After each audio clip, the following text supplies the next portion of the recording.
Good afternoon, everyone. Thank you for joining our panel today. My name is Melissa Brown. I am both the moderator of this panel and a panelist. So today I am with Leslie Jones, who's a PhD candidate in sociology at the University of Pennsylvania, and also Dr. Meredith Clark, who's an assistant professor in the Department of Media Studies at the University of Virginia. And our panel today is about the social construction of knowledge about Blackness and Black people in the digital age.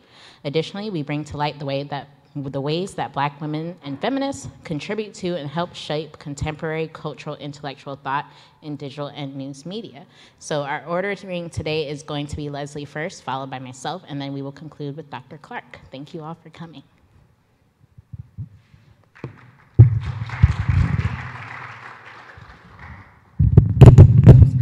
Hi, my name is Leslie. As Melissa said, I'm going to do two things right now to alleviate the fact that it's 4 o'clock. One is that I'm not going to sit down because that's strangely exhausting. And two, I'm going to try to do this in a less formal sociological style. So bear with me while I try to adapt my style to a more one that's more appropriate for this more communitarian project that we're doing here today. So my presentation is called Each One Teach One: How the Trope of Inscrutable Blackness Costs Black Digital Feminists. So my presentation is going to basically look like this. I'm going to explicate inscrutable blackness as a theoretical tool, and then I'm going to give an overview of my data and methods, first for my dissertation project, of which this is a very small part, and then of the analysis that I'm presenting in this presentation. I'm going to give a case overview of the hashtag Solidarity is for White Women, because that is going to be the text that I do a close reading of for the purpose of this presentation, and then I do a thematic analysis of that close reading, and then I'm going to close with the conclusions and implications. Okay, so inscrutable blackness is actually sort of a pet theory that I've been discussing with Melissa for over a year, and it's really a heuristic that I came up with to describe some behaviors that I was seeing in the digital sphere, even though digital is not in the name. It refers to sort of patterns that I saw in which Black women were being forced to repeat the same arguments over and over again to increasingly less robust opposition, but the opposition was so systemic and so quantifiably large that it became a structural issue. So I describe inscrutable blackness as a technology of social control employed to render blackness indecipherable even while it is perceived. So I borrowed technologies of social control from Simone Brown, who did this wonderful work, Dark Matters, on surveillance of blackness. And part of the reason why I like Dark Matters is because it takes the concept of technology in the way that we talk about it in everyday parlance as something that's very it's digital. We imagine technology as the digital, and she expands that and helps us think about technologies as structures that enable certain processes related to blackness and cultural scripts around blackness. So here I just have a quote from her book. Here are technologies of seeing that are racializing in their application and effects, from a candle flame to the white gaze, were employed in an attempt to identify who was in place with permission and who was out of place with censure. And she's describing, antebellum and postbellum practices of surveillance of Black bodies. She's not describing the contemporary moment in this example, but it will apply, as I'll show. So pairing Brown's reading with Patricia Hill Collins' description of locations that's Kimberly Crenshaw, sorry. Locations that resist telling. Although racism and sexism readily intersect in the lives of real people, they seldom do in feminist and anti-racist practices. And so when the practices expound identity as woman or person of color as an either-or proposition, they relegate the identity of women of color to a location that resists telling. And now we're getting closer to this sort of digital technoculture because we're talking about narratives and practices of legitimizing narratives and allowing narratives to be told. Oh, thank you. So my dissertation is based on virtual ethnography. I said 2 years, but it's really more like two and a half to 3 years. The last part of that year is really me contextualizing what I found within this new, more robust literature of digital humanities in Blackness. I did a dynamic snowball sample of Black cyber feminists, and I'm talking about Black intellectuals, including Feminista Jones. Mickey Kendall is somebody who's often named. Thought Scholar is one of my favorites. Supreme Bay is a great writer. And I'm looking at people who have greater than 5,000 followers because that's about where I noted the hypervisibility came in. And my analysis builds on Andre Brock's critical technocultural discourse analysis. And in particular, I pulled this quote of articulations of information technology users in situ. So I don't want to like overkill with Brock because I think that we are familiar with his work and we've been here talking about it today. But I pulled that piece because I'm really doing poorly with this microphone. I just like can't figure it. I'm like, okay. My work is not attempting to datafy Black bodies and Black discourse, but instead attempting to understand the intellectual production that Black cyber feminists are doing around their own lives and their own participation in critical technoculture. And so I'm going to be using some of the language and the claims that Black feminists themselves made in order to put together a more robust explanation of this process of inscrutable Blackness. So solidarity is for white women is a hashtag that was started by feminist writer Mickey Kendall. And it's actually, at this point, is relatively old, in 2013. It's so strange how these things age. But it was in response to Hugo Schweizer's attacks, or he had basically a very public incident where he was speaking against some of the feminist values that he had claimed to profess, and Black women called him out for actually having a history of specifically targeting Black women in order to do that, but that having always been ignored until there was this moment where white women were victimized, and then it was called to attention. So what makes this an analysis of their views in situ is that Mickey Kendall identified specific patterns of white feminist erasure of Black women on Twitter. So she's really creating a framework for understanding a structural process, and that discursive frame is still being used. It's not being used with the same frequency or saturation that it was being used before, but that actually shows that it exists now as a space where women of color can go to critique erasures in feminism. Oh, you got it. So getting into the actual analysis, one of the frames that I found out was a common frame in responses to solidarity is for white women was a bullying frame. I'm starting with this one because this is one that has been pointed out by many Black cyber feminists already, and so I want to use it as an example of how that one piece is part of a larger systemic process. So here you have Lisa Elwood drawing attention to brigading that happened in relation to solidarity for white women.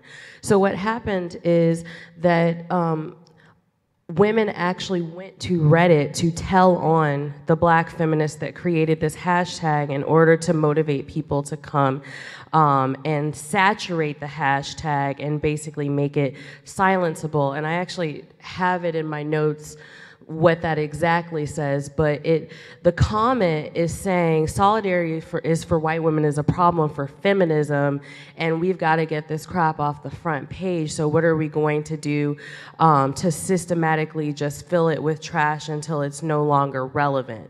So that's important, because who is being imagined as the anti-solidarities for white women audience is this hypothetical anti-Black sort of Nazi character, or that's who's being forwarded as anti-Black in these narratives.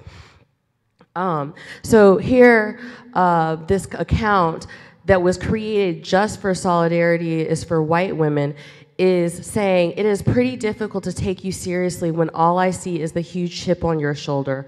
Oh, well, I must be a racist. And I included this example because when she was pushed back upon, what are you mad that women of color are rising up against the white women?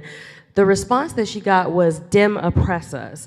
And the reason why I bring this to your attention is while the bullying frame is commonly used to say that Black women are making false claims that they're being marginalized, this shows sort of a lack of sincerity in these claims that was evidenced throughout.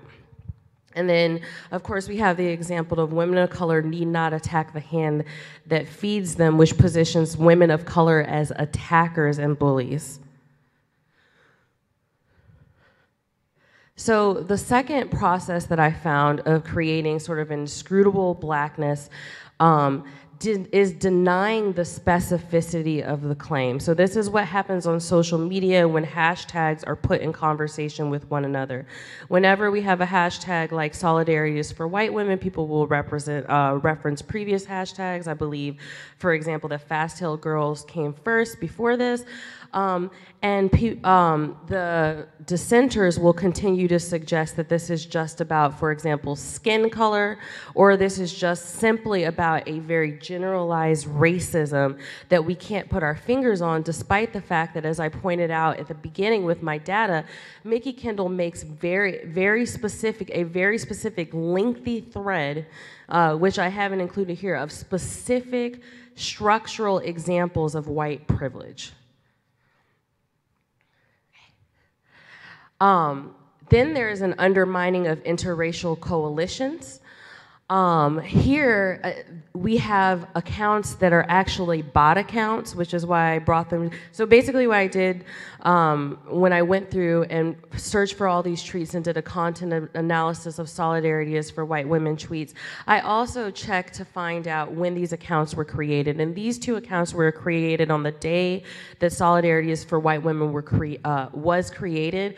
And they both they're actually following each other. And so this Denisha Jackson character is like a fake Black person that was created to sow these sorts of ideas. So is when Asian women think they are women of color and not as oppressive as whites. And at the same time, this, who may very well be the same person, is an Asian person coming in and calling Black women angry and divisive. Okay, making undebatable or untenable claims. This is sort of the circular lawyering where we're going to get you into this exhausting debate pattern. So what definition are we supposed to use if not the definition of the word? Seriously, it's ludicrous, suggesting that they cannot understand why, in this context of debate, why a dictionary definition is not sufficient. And since I've like completely run out of time. So my final observations here are that the permeable discursive boundary between Black women and women of color on Twitter allows racists to legitimate their opposition by framing Black feminists as particularly irrational and unreasonable.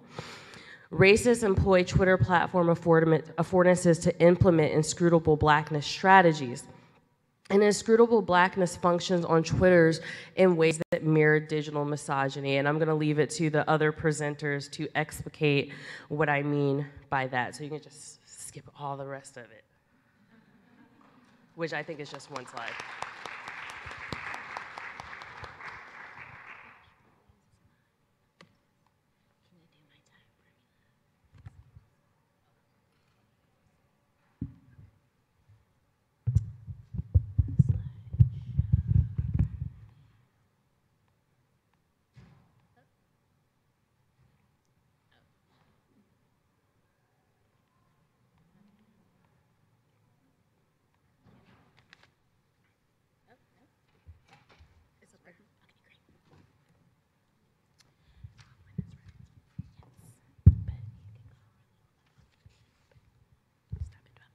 Okay, good afternoon, everyone. My name is Melissa Brown. I am a PhD candidate in sociology here at the University of Maryland and also a GA for the AdHum Initiative. So today I would like to discuss a project that I'm interested in fleshing out. When I started to think about the ways that race and identity was socially constructed on social media, I started to think about certain things that I had observed on social media and an interplay between digital news media and social media that made me reflect on who gets to define Blackness and what that means in the contemporary age. And as a result, I have a project titled The White Gaze in the Digital Age, Black Digital Surveillance and Social Media Practices as Counter-Storytelling. So today, what I'm going to discuss is the case studies. I have 3 different case studies that I would like to build out on. I'm looking to mostly Black feminist scholars and Black digital scholars in terms of trying to frame a contemporary epistemology of Blackness in the digital age. And so I'm going to go over 3 case studies. One case study is obviously about the recent onslaught of white women using their smartphone technology to immediately police Black people in the public sphere. I'm going to follow it up with a second case study about the use of hip-hop vernacular and aesthetic in contemporary corporate culture. And lastly, I'm going to talk about intersectionality and the ways in which intersectionality has been misappropriated, particularly within our emerging field of digital intellectuals, particularly at the New York Times and Washington Post and legacy media such as that.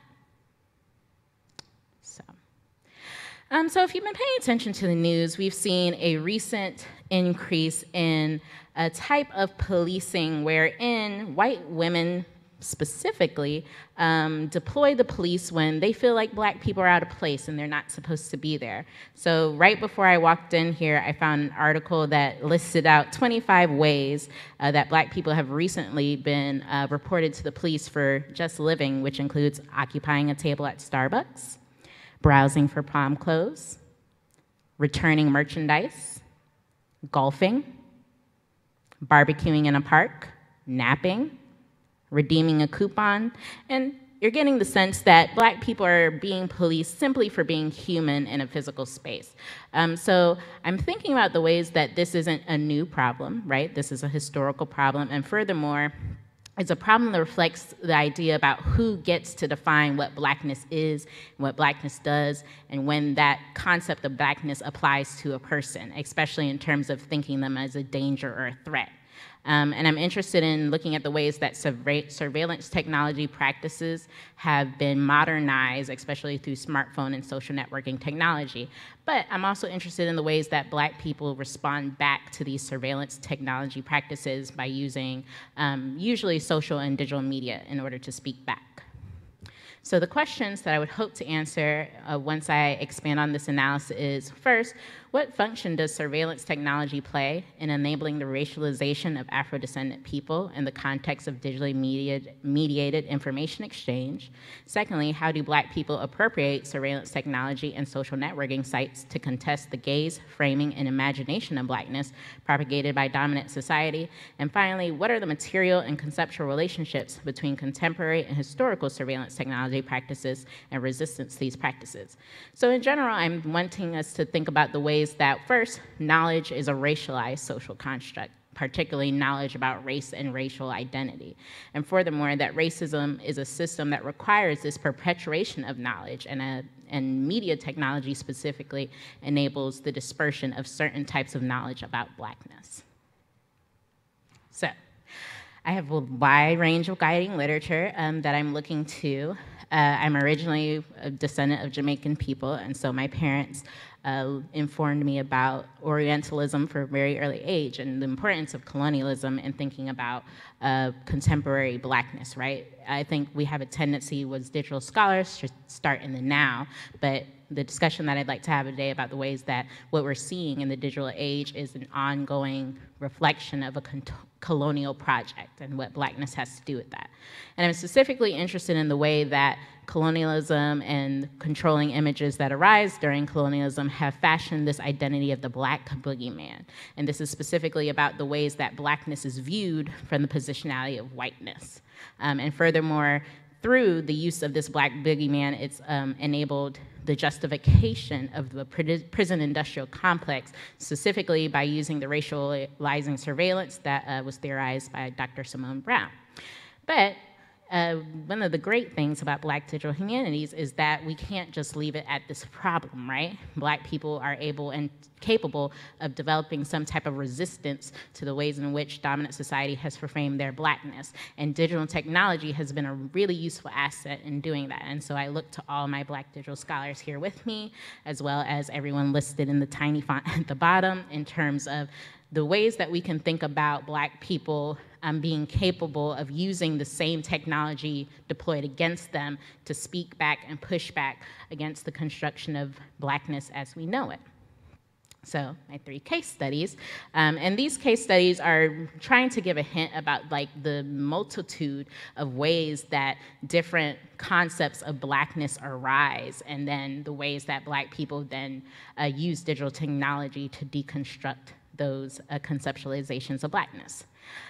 So the first case study starts with the white women that I mentioned. And so the names that I've used here, Pool Patrol Patty, Gulf Cart Gail, Cornerstone Carol, Caroline, all of these are generally names that Black folks on social media developed once these incidents became knowledgeable to them on social media. And that's kind of the first step towards Black people speaking back against the ways in which that they have been framed, and an innovation of digital technology. But I'm imagining that there's historical precedent for these practices, so if you know of them, please let me know at the end of this panel.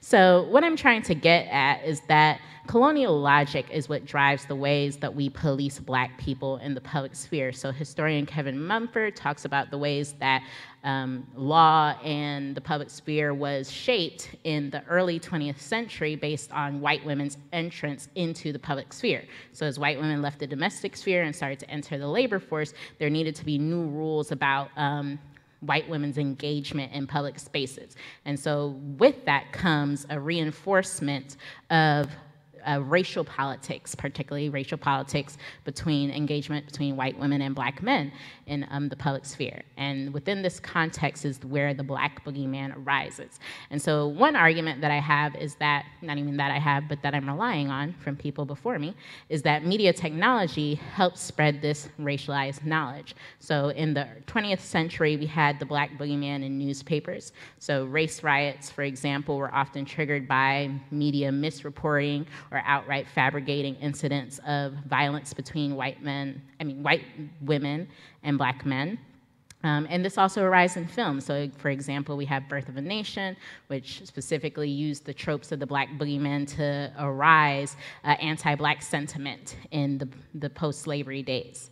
And so what's interesting, though, about this digital age is the ways that Black people are able to use digital technology to push back against this. And Black Twitter specifically is an interesting site. So I'm saying that Black Twitter uses oppositional gaze in order to deconstruct this anti-Blackness.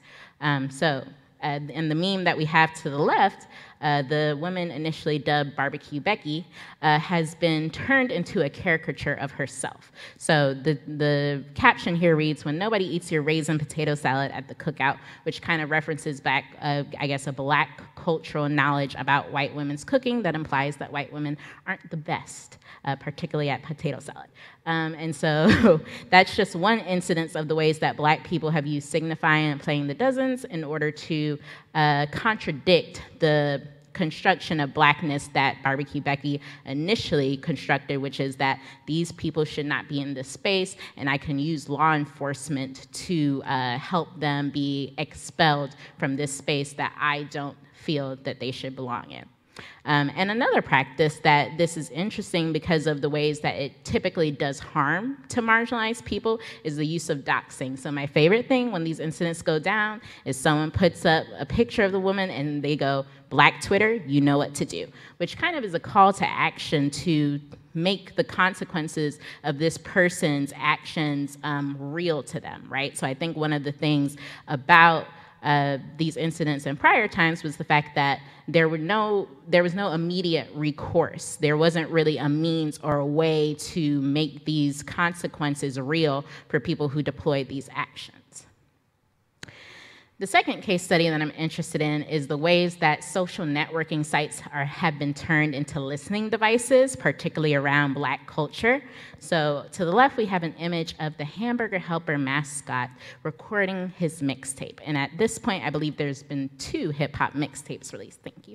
And the interesting thing about this is that with the advent of Black Twitter specifically, there were new ways in which corporations saw an opportunity to profit off of Black culture. And what I'm saying is that social networking sites, when used as a listening device, enable the cannibalization of the Black cool hip-hop aesthetic vis-a-vis the white gaze. And this, of course, results in cultural appropriation. But once again, I argue that there's ways in which Black people resist this cannibalization. So we have the Black blogosphere, which I believe was mentioned in a previous panel, using African American vernacular English in their articles and headlines as a critique of the misuse of African American vernacular English by white-owned corporations. Once again, we have memes, but not only do we have memes, but we have memes displayed specifically through the use of Black queer signifying practices such as dragging and throwing shade.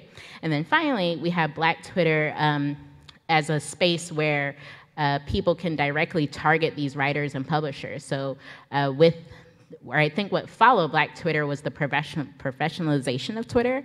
That was one of the ways that white folks kind of came to Twitter as journalists and other types of media professionals. And so as a result of them having profiles attached to their names, Black Twitter users can now go directly to that person's profile and let them know kind of face to face that they don't agree with the way in which that they misused or misidentified Black vernacular English. And then my final case study, which is one near and dear to my heart, because I take issue with this in terms of the rise of intersectionality outside of the academy, outside of Black feminist circles, outside of Black women's lived experience of intersectionality as practice, creates a kind of new type of intersectionality, but also kind of reinforces some of the critiques of intersectionality that arose within the academic sphere. So intersectional feminism was a term that I noticed started to rise around the time that Hillary Clinton was running for the Democratic candidate. She, after meeting with some Black Lives Matter supporters, started using the phrase intersectionality and started talking about how important it was. And so what this did was it sort of invited white intellectuals to then begin deconstructing intersectionality without actually knowing where it came from. And so I have up here cited Tomlinson and Dotson, who talk about epistemic violence in relation to Black feminist thought. And what I'm saying is that we're seeing a reflection of some of the rhetorical, anti-intersectionality rhetorical frameworks that started in the academy being used now in this new wheelhouse of digital editorial and opinion section. So another thing that arose, like right around the time that Hillary Clinton was running for president, was news sites started adding opinion sections and editorial sections or completely reframed their approach. And this invited people who didn't have the language or the insider information or knowledge about intersectionality to start critiquing something that they didn't understand. But once again, as I said, Black people went to social media and digital media in order to reclaim their intellectual thought. So Black Twitter, specifically Black women Twitter users, would create threads that deconstructed the editorials when they were able to recognize the ways that these editorials misrepresented Black feminist thought. Black feminist bloggers also turned to their own platforms, and they very often redirected to Black feminist origins, particularly Kimberly Crenshaw or Patricia Hill Collins. And then finally, Black feminist and queer podcast users were instrumental in inviting Black feminist speakers to dialogue and push back against the misreading of intersectionality. So, what are the key takeaways? What we know is that one, surveillance technology has always empowered members of dominant society to enforce boundaries around Afro-descendant people due to racialized knowledge of Blackness and who the concept applies to. Social networking sites are a field wherein knowledge about Blackness is contested, and so that's the reason why I presented this is how whites viewed Blackness and Black thought, and this is how Black people responded and attempted to reclaim their intellectual thought. So what do I think this means for what we need to know in the future? Eventually, I'd like to do a systematic big data analysis of this knowledge, similar to what Leslie described with her own work. I'd also like to recenter Black women in their digital practices as a starting point for understanding how knowledge is socially constructed on the internet. And then finally, I know that I have not represented the entirety of thinkers who can contribute to my knowledge and framing of this work. So I'd like to think about the people who came before me who can serve as a foundation for work at the intersection of knowledge, race, social networking sites, and surveillance technology. And that is it. Thank you.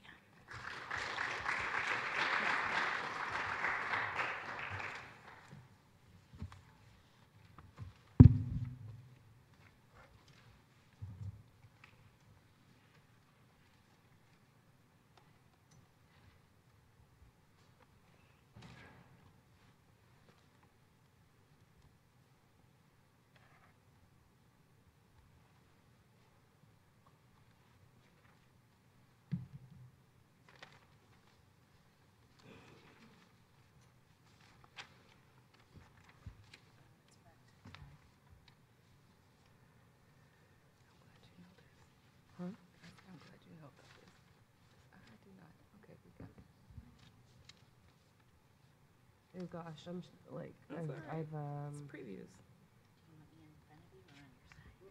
It's just that I need help with the windows. Stick something out because I won't see you from that way.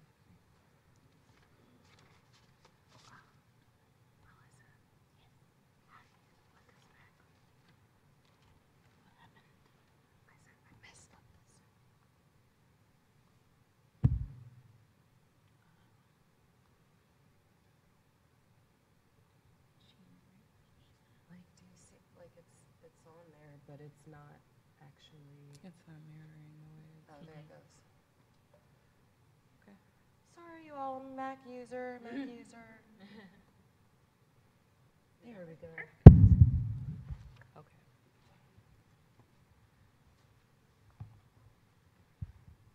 I am also a Mac user, so I may have to use two devices at the same time. Good afternoon, everyone. My name is Meredith Clark. I'm an assistant professor at the University of Virginia in the Department of Media Studies. Today I'll be talking about an Afrofuturistic approach to news values in the digital age. And before I get started, I'll talk about some things that actually aren't in the slides and specifically give some background to this portion of my work and where it originated. By trade, I am a journalist. I was in the newsroom, in the newspaper newsroom, before the digital era, before we made the transition to digital, when we had to persuade columnists and reporters to post their stories online. So I'm that old. And in that time, I started thinking about the ways that news structures confined Black existence to specific realities and the narratives that were created around Black lives that without the pleasure of being inside the newsroom, Black people could do very little about. My work before I left the newsroom as I was finishing my dissertation was as an editor, and the only way for Black people to push back against the narratives that my paper and other websites put out was either to write a letter to the editor, which took its own time in being filtered through the editorial process, or to give us a phone call, and we were not keen on picking up the phone. So in the research that I've been doing since 2012, I focused on Black Twitter, and Black Twitter as a situated site for inquiry, specifically about how Black people are creating digital counter-narratives. I'm gonna see if I can advance this slide. Okay. So I build on the work of scholars including Andre Brock and Sarah Florini, my own work and that of Raven Marva, who talk about what Black Twitter is and position it as a place where Black counter-narratives are able to be constructed.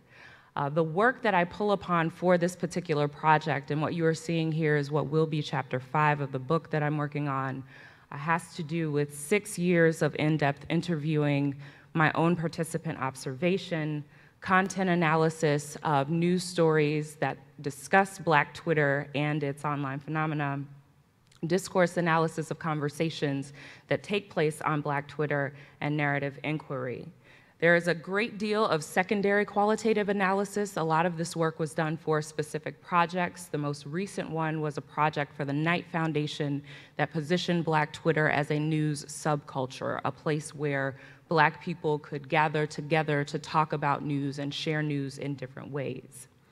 My ultimate goal as a former journalist, recovering journalist, as I call myself, and someone who teaches journalism and is still actively engaged in that space, is to create applied research for journalism praxis. So how can we use what we have learned in the quote-unquote real world, a term that I try to avoid, to impact journalism practices the way they currently exist? So the one bit of interaction that I have before we get to questions at the end of this panel, and if you know this answer, I suspect there are a couple of former journalists in the audience. If you know the answer to this question, please feel free. But my question is about why mainstream media refuses to name those individuals for whom we have hashtag memorials. And I thought about placing their pictures here, but if you are like me and have been doing work in this space for a while, it is quite triggering to see the pictures of people who we have talked about in the moments of their death over and over and over again. So the question for the audience is, why does mainstream media refuse to say that these people were murdered?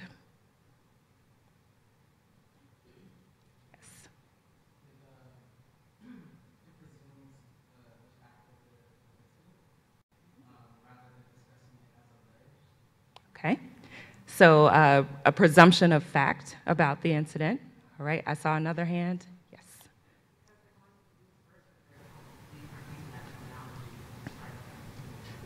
Because of the sources that mainstream media uses for their accounts of what happened. Yes.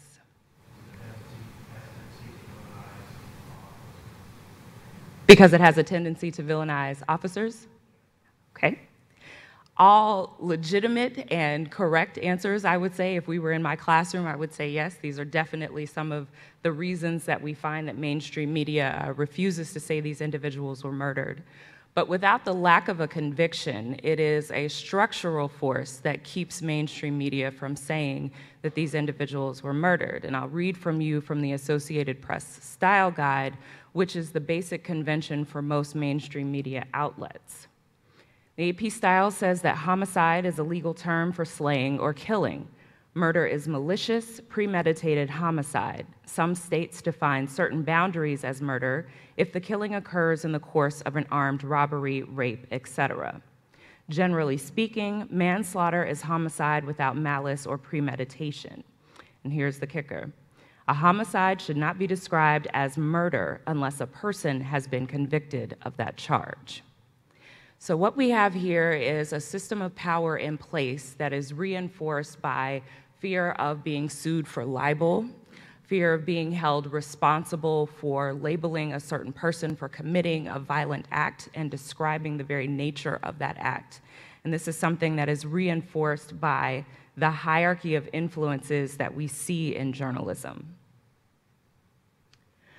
The problem with the shaping of mainstream media news narratives that I focus on is how news is made. And I use this example about why we don't use murder when we talk about someone who was killed with undue force, who was killed extrajudiciously.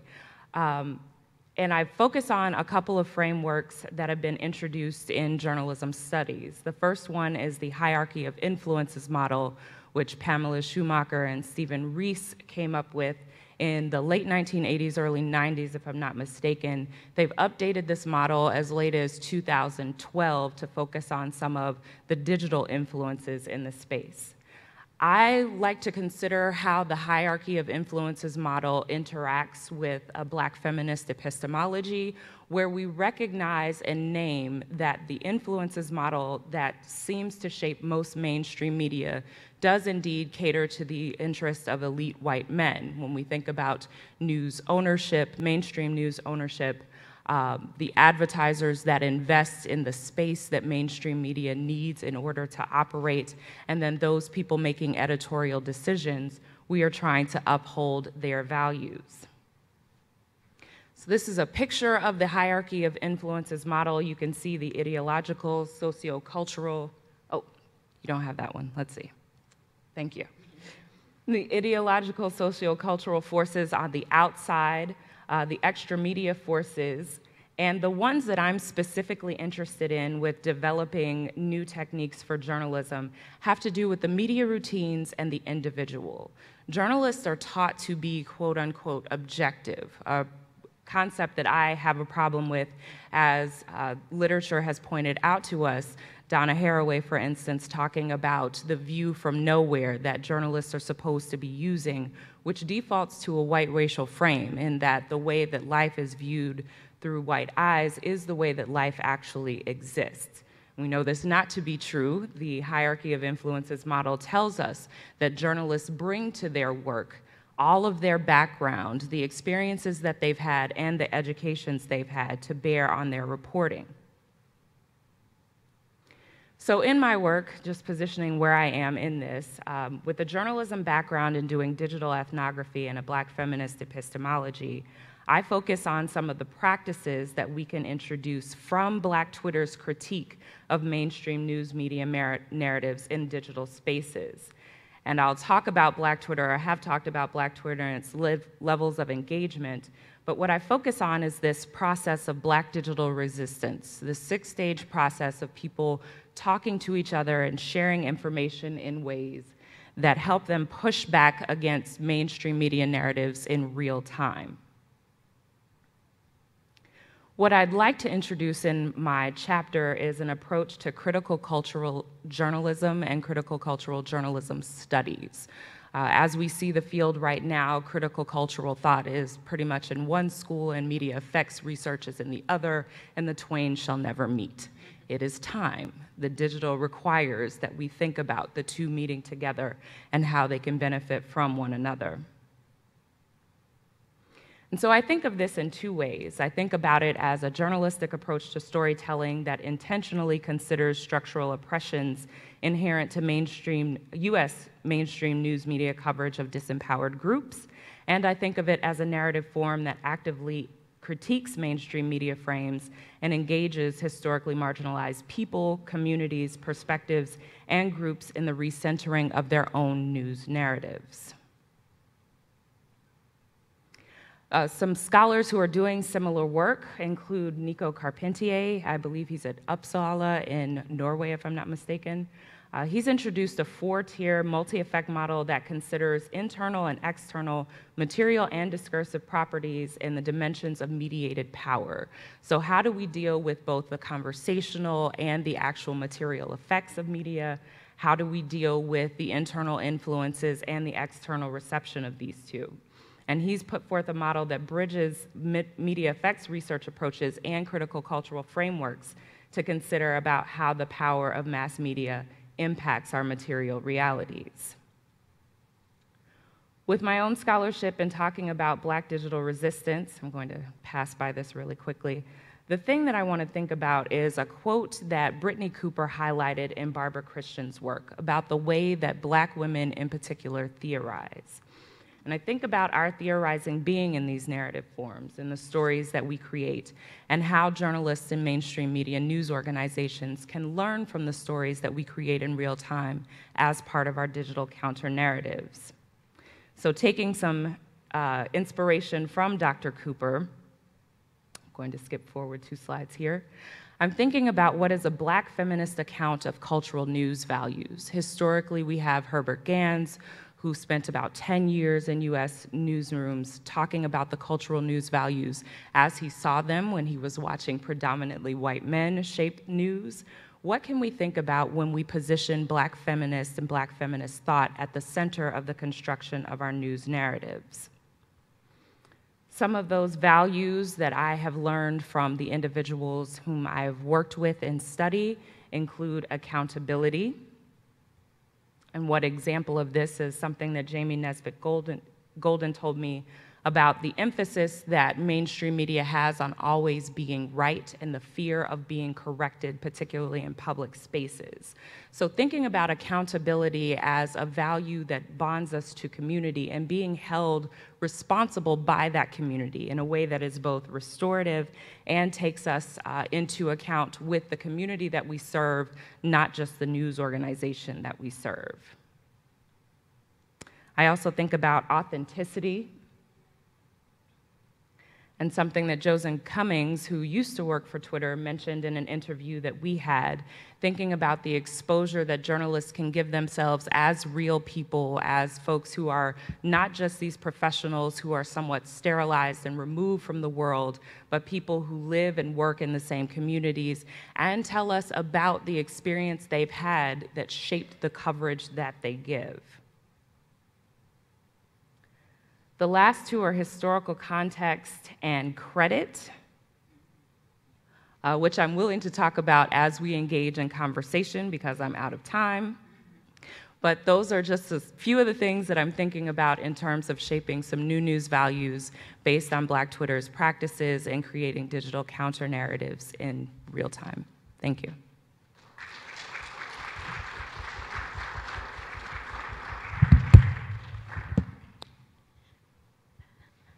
First, I'd like to say thank you to my fellow panelists.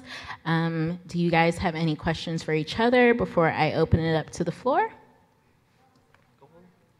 Okay, so do we have any questions or commentary within the room? If so, you can just go ahead and raise your hand and I will pass the microphone your way.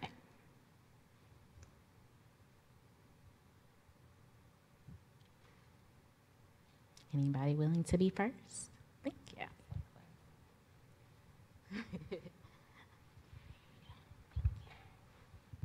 Thank you. I really enjoyed that panel. It was absolutely fantastic. I've learned so much from all of you, so thank you for that. The question I've got is to all the panelists. I feel like all of your work is interdisciplinary in nature. I don't know if you'd agree.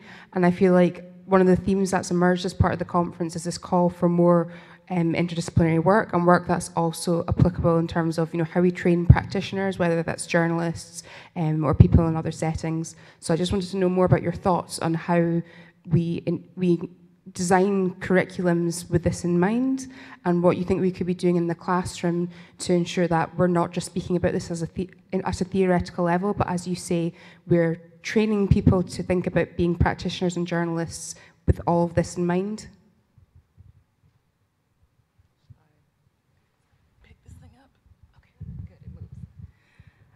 Thank you for that question.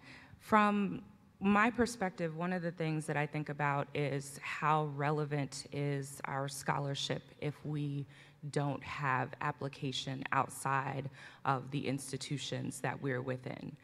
It's a major question of power. And so personally, I'm at an institution that very much supports me as a researcher in connecting my research to the classroom.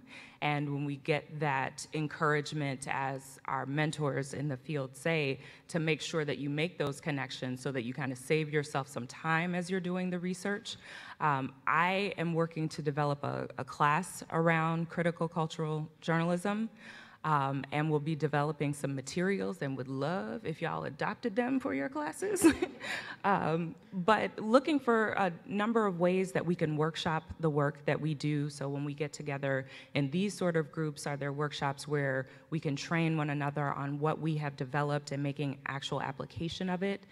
Another place where I see the opportunity for education is when you get those phone calls from journalists who want to talk to you about something that has happened, educating them and making sure we're using what we have to say in those sound bites to also educate the public that reads their work.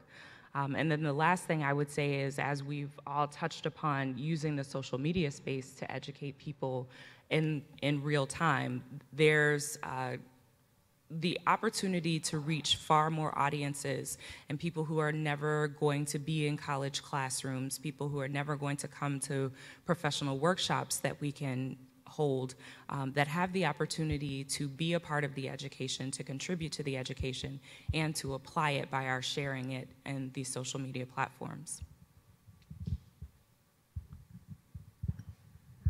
Let me try the microphone thing again. I think I just don't like hearing the echo of my voice. It's very disturbing. So this is kind of my soapbox, but my shorter answer that I can expound upon personally when you let me talk your ear off one-on-one is that academics are willing to take physical risk, academics are willing to take emotional risk, but what academics aren't willing to take is social risk.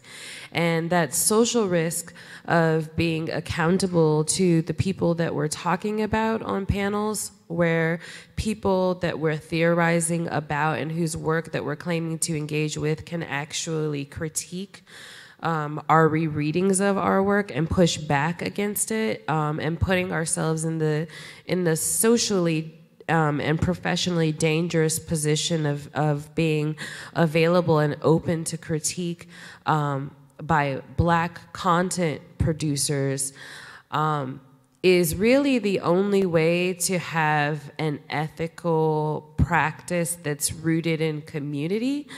I think that if you're going to claim to be a part of the community, then there has to be an equal, or not equal, but there has to be shared risk to the extent that risk is possible given your social position, and academics in general don't share that risk. And so we simply can't expect people to trust us with with even intervening in the stories that they're telling, if we're essentially saying, well, I can speak on your behalf, or I can speak about you to audiences and where you're not invited, that you don't even know about, in which you may never hear again or never hear that you are cited. But you can't potentially put me at risk of, having being censured, by my job, or, being dragged on Twitter because you have a view that doesn't actually match up with the reality that person thought that they were articulating when they first published their ideas. So for me, the only thing I would like to add is the idea of advising relationships. So for me specifically, even though I started in the field of sociology, and when I came into the department, nobody was studying digital stuff, when I approached my advisor about my interest in Black Lives Matter, he made it clear for me that if I was going to do this, I'd kind of be on my own, and I would have to find my own allies and my own support system. So that's when I went to the Maryland Institute of Technology for Humanities, MITH for short, and forged relationships with people there and learned a lot of my digital skills. But I don't think that'd be possible if I had the type of advisor who felt that disciplines meant that you need to stay within your department, you need to stay within that theoretical framing, and you need to stay in the the already existent framework of how we do this work. So having advisors and mentors who are willing to say the digital requires something new, it requires innovation, and putting you on the path towards innovation is really important. Any other questions?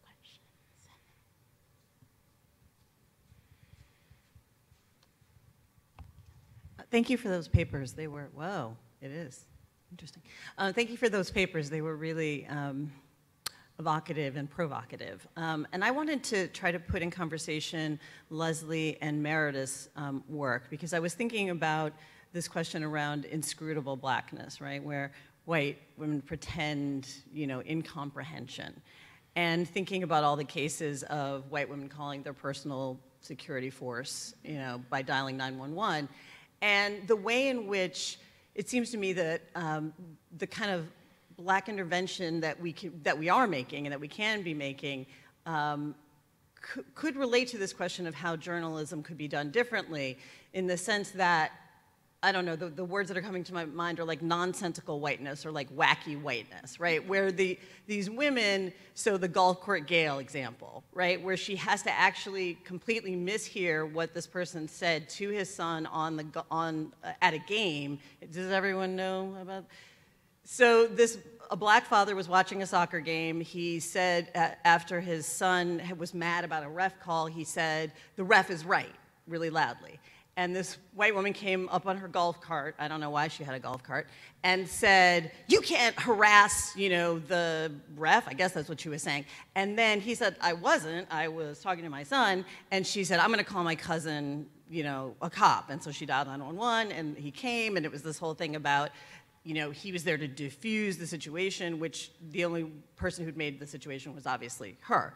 So at any rate, thinking through these questions around the kind of nonsensical nature of these claims of feeling threatened, obviously sexual assault when a backpack hits you, et cetera, like that there's a way in which that could be used to think through questions around journalistic, giving this kind of credibility to claims that are so clearly false. And you could think about its applications in terms of, you know, black murder victims by police, where they're always scared. Right? Like they can be armed to the teeth, but they're always scared, even if the person is unarmed. And so sort of thinking through these questions of the kind of nonsensical nature of this kind of white victimhood and white sort of hailing of the police as a way of kind of pairing it with this kind of inscrutable blackness question, this like constant confusion.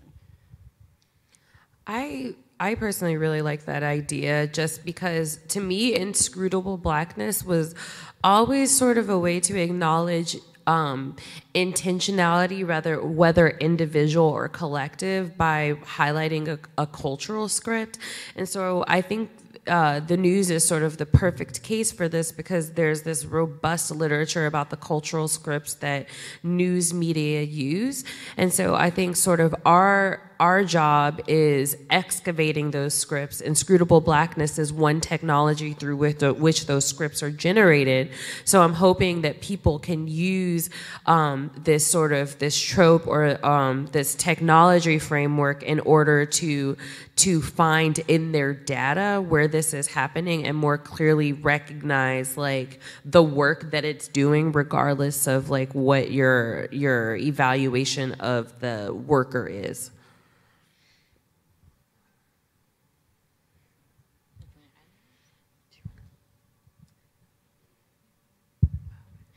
Any other questions? So before I take other questions, I wanted to address, so let me walk back to the front of the room.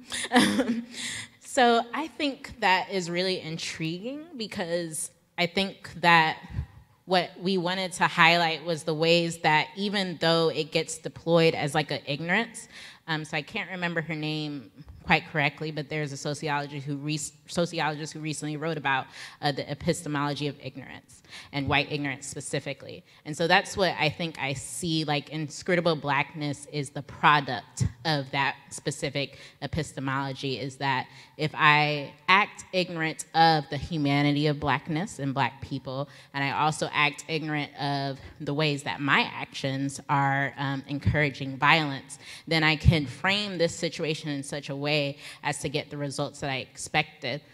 So I think like it might have been Leslie who I was recently talking to about that nonsense piece about how sometimes when these incidents occur, it immediately goes from 0 to 10. So when the little boy brushed by the lady in the bodega, she instantly accused him of sexual assault. Like, she didn't take into account the possibility that he might have walked too close to her, or that his bag brushed her, or that it wasn't his intention to touch that part of her body. She instantly saw a young black boy and said it must be an act of sexual assault. And even when she was provided information that contradicted that, she refused to let go of the way that she felt that she knew this blackness.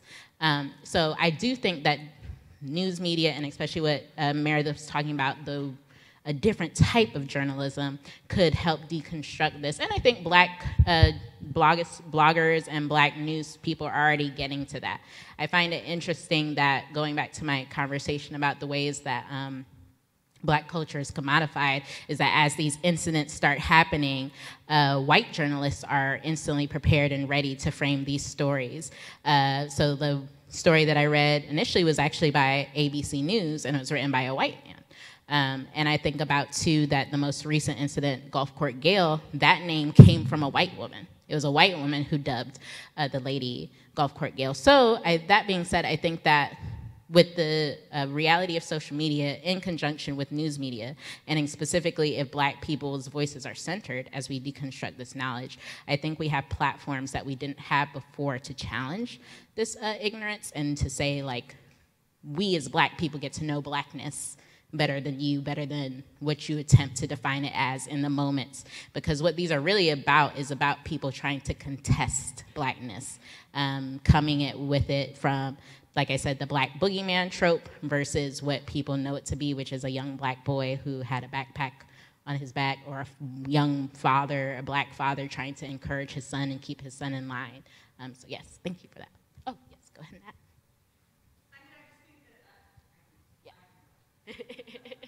I mean, I just think that it even goes beyond that, because it actually contests the way in which they engage or understand the world. Like, they're not reliable narrators, right? So when you see the video of Corner Store Caroline, or when you see the video of Barbecue Becky, you're like, they're not even actually seeing the world as it actually exists. And so I think that that's actually a step further than the kind of contestation of blackness. It's like they're actually, like, psychically not connected to the world as it actually materially exists. And I think that's actually a very important intervention, right, to be able to make. I'd agree. It takes me a little while to think through things and where I think the point of intervention is. And I think about the responsibility that journalists have with amplifying these stories as they exist on social media. With the exception of, direct harassment in a community, as a former editor, I'm looking at these stories and I'm thinking to myself, these are local news stories.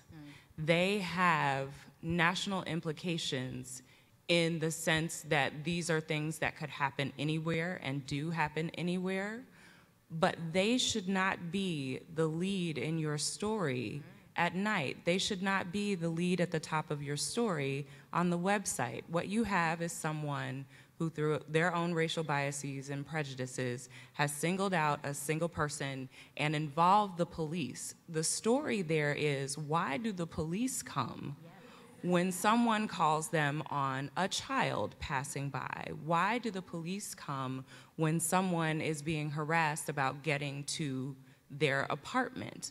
What procedures, what standards are in place with the police department in the city, the town, the township, whatever, where I live, that say this is the way that we react to a person calling us because someone is black and in an area where they think they don't belong. And so to me, the test that you mentioned, right, the wackiness of this, is the test that an editor somewhere needs to be putting in place. Because it's one thing for social media participants to talk about this and to give these funny nicknames, which I think is a totally different power dynamic, but it's another for mainstream media to pick them up and use them for clicks and for hits and for eyeballs when they're essentially obscuring what's wrong with police processes.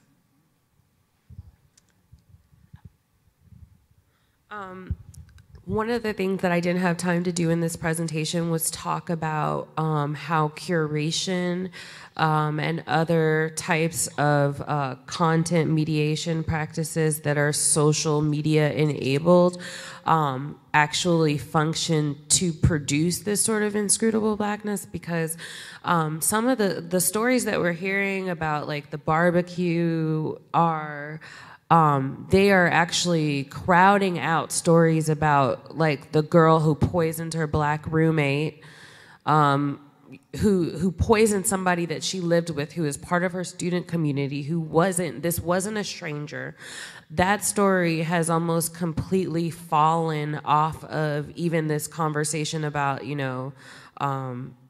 I can't even, barbecue Betty or whatever. I can't remember these names because I actually just, that is not a reclaiming, personally for me, that is not a reclaiming practice, so I can't identify with those names. And then there's another story of a woman pretending to get hit by a car, laying on the car while she's being recorded and screaming into the phone, "He's running over me, he's running over," while laying on top of a parked car.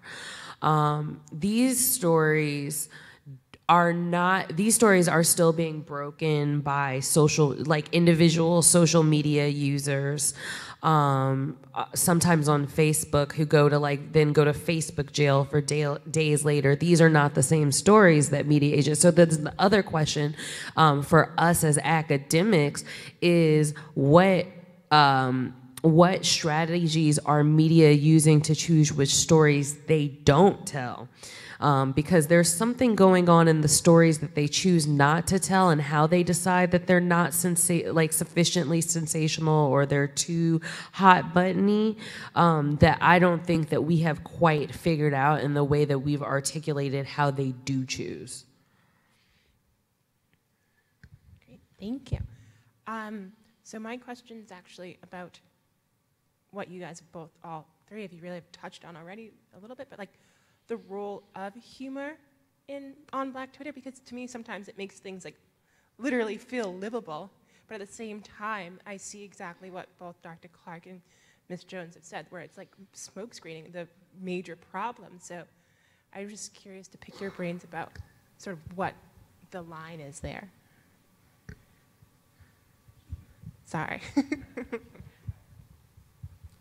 I'm thinking about the line being cultural and the line being blackness, right?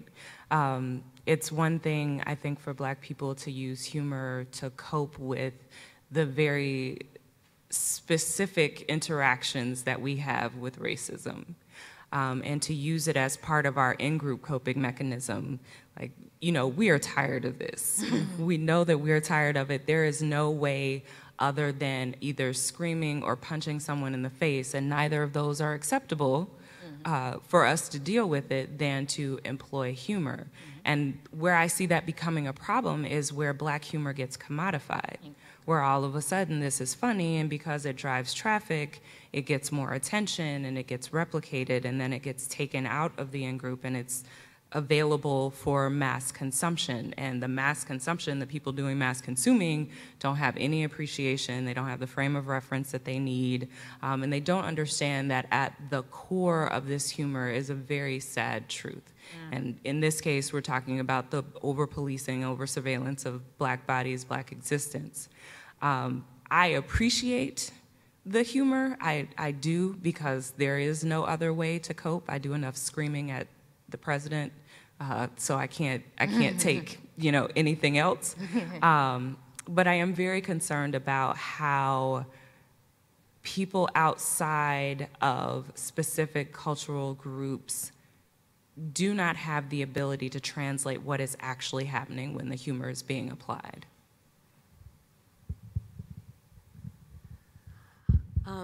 I think humor is actually a misleadingly broad category, because I think sometimes what we see with humor in Black Twitter is actually a constant innovation. So, I would expect somebody who actually studies comedy to be able to identify changes in sort of the structure of the hashtag, even different hashtags, the structure of what, like hashtag race war, which was like a pretend race war where people were coming up with recipes that happened after like a very, very real issue, like discursive issue on Twitter.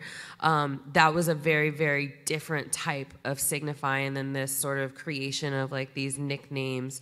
And I think actually what we're seeing when they get picked up by news stories and like they get pegged as one name is sort of a perversion of the actual signifying practice, which is just coming up with a bunch of names because it's like funny and then like maybe one sticks. But I guess the point that I'm making here is I'm not as concerned just because Black users know that this is happening. They're constantly innovating, and that innovation itself is a technology against surveillance. And so, you know, I'm not concerned that we're seeing some trend of commodification that the users themselves have not already identified and come up with practices to mitigate to the extent that it's possible to do so.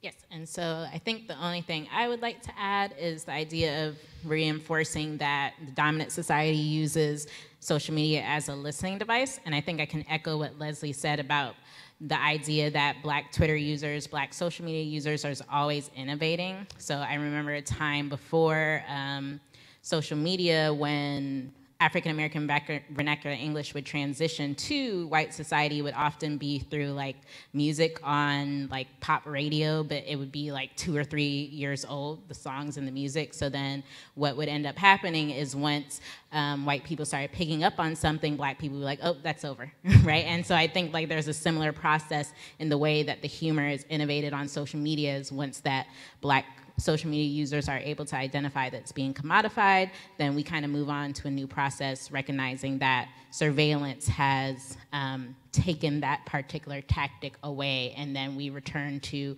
our subversive ways of moving through the world because Blackness has done that since Blackness began. Are there any other questions or comments? Okay, I would like to thank you all so much for coming to our panel and asking us questions. You can once again come and talk to our panelists for a one-on-one conversation. Our next event, I believe, will be our reception at 5:30 p.m. And Purdom, could you remind me where it is? It's in the Clarice. Yes, so find one of us if you would like a personal escort. I have an announcement too. I would like to invite all of you to submit an abstract to to the Digital Sociology mini conference. Don't be confused by the name. It is actually a full conference that is folded into the Eastern Sociological Society conference, which happens every year. It's going to be in Boston. Abstracts are due October 30th. Go to essnet.org for more information, and I hope to see you there. And you don't have to be a sociologist either. Just go ahead and Absolutely not. Any sort of digital, anything that you're doing here applies. Please submit your work. Yes. Okay, thank you once again. We really appreciate it.